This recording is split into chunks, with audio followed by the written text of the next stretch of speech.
Hello, my name is Elena Damien, and today I will be reading the book called What Was I Scared Of? Illustrated and written by Dr. Seuss. Um, this book is ideal for a first grade class. Why? Because the vocabulary used in the book mainly it's a little bit more complex for kindergarten to understand. They use words such as yellow, hollowed, and other words describing crying and shirt. So it will be a little bit more complex for kindergarten to understand. Also, it'll be harder for kindergartners to compare themselves with our little yellow man character here. Trying to remember a time where they were scared and how they overcame their fear might be a little bit more difficult for them. So first grade, I think, is ideal for this book. Also, at the same time, it is the month of October, so I think it also is a great book to read during our spooky month of the year. So I think it's ideal for that month, for this month, I mean. Um, so let me start by asking a couple questions. I really want you to start thinking about our little yellow character man here. I want you to start thinking, where is we know he's going to the woods because this look like woods, but why is he going to the woods, and what can he might encounter going into these woods? What could he see? So just start thinking about that, and um, go ahead and start reading the book. What Was I Scared Of? Illustrated and written by Dr. Seuss. Well, I was walking in the night and I saw nothing scary, for I'd never been afraid of anything. Not very.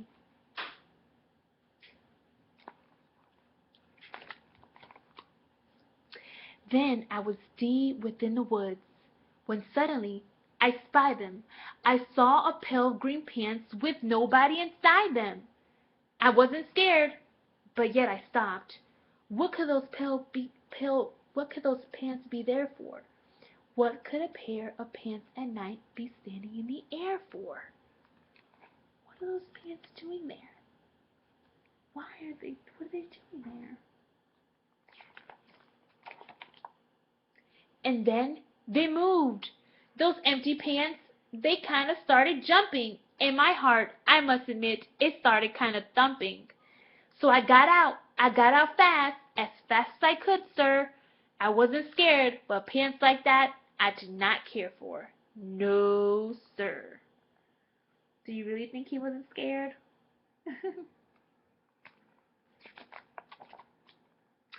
After that, a week went by, and then on one dark night in Inchbridge, I had to do an errand there. I had to fetch some Inchbridge spinach. Well, I fed the spinach. I started back through town when those pants raced around a corner and they almost knocked me down. I lost my Greenwich spinach. I didn't even care. I ran for home. Believe me, I really had a scare. Now bicycles were never made for pale green pants to ride them, especially spooky pale green pants with nobody inside them. Look at him dropping the spinach on the side. And the next night I was fishing for double trout on River River when those pants came roaring towards me. I really started to shiver. And by now I was so frightened that I tell you, but I don't want to tell you. I screamed and roared away and lost my hook, my bait, and my line too. He really looks like he's shivering, huh? I ran and found a brickle bush. I hid myself away. I got brickles in my britches, but I stayed there anyways. I stayed all night, the next night too. I'll still be there, no doubt, but I had to do an errand, so the next night I went out. Do you think he's going to encounter the pale green pants again?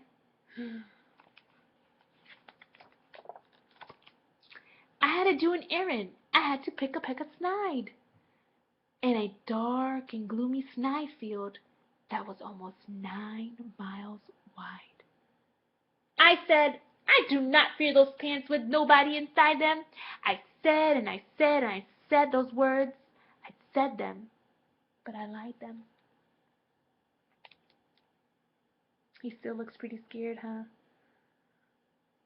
9 miles wide. That's a big snide field. I reached inside a snide bush, and the next thing I knew, I felt my hand touch someone, and I bet you know who. Uh-oh. There's the pilgrim pants again. And then there I was, caught in the snide.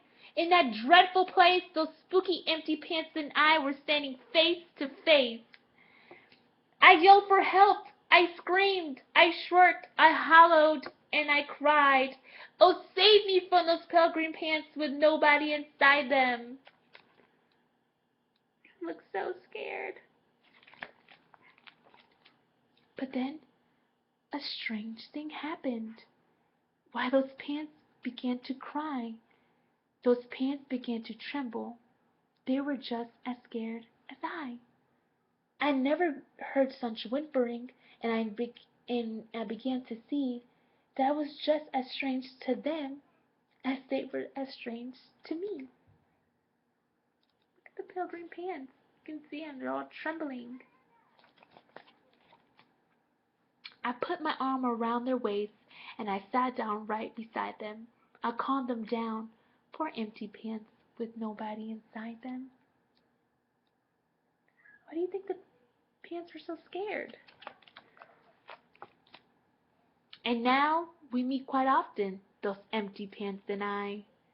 We never shake or tremble. We both smile.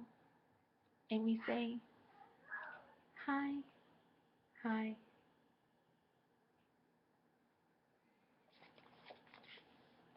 The end. Okay, so there's a couple questions I wanted to ask you after the book, and one of them will be, how could the little yellow man here, how could he have overcome his fear? What other things could he have done to avoid him being scared? And at the same time, I want you to think of a time that you were scared, and how did you overcome your own fear? Okay, start thinking about that.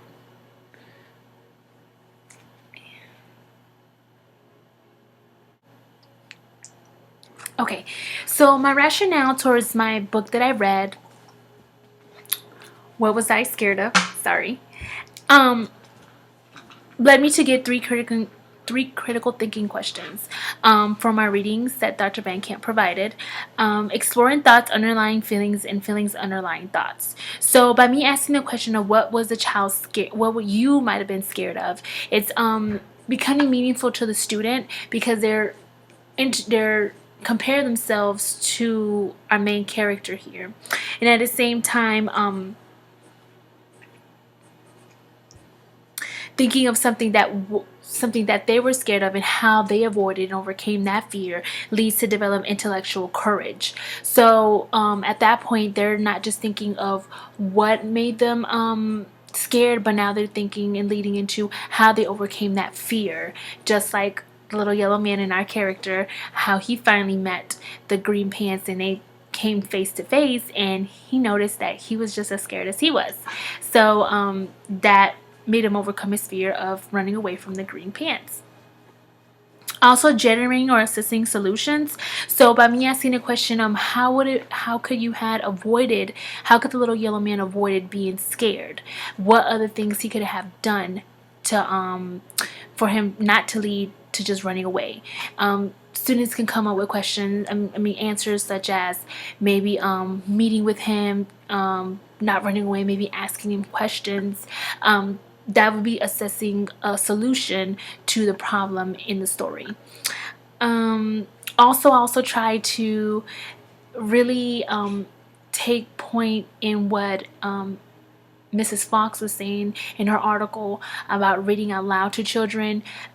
Towards the end, it was very important for her to she assessed the great importance on us reading slowly at the very end, and I try to do as much as I can because it produces more of like a ending and the happily ever after ending of, at the very end, like in the little yellow man in the green pants. Now they're not scared of each other. They see each other and they say, hi, hi. So I try to assess that as much as I could. Also, me pronouncing words clearly, and trying to do as best as I can to read slowly, and so it'll be more clear for the students. So that's my rationale towards the story, and I hope you enjoyed it. Thank you.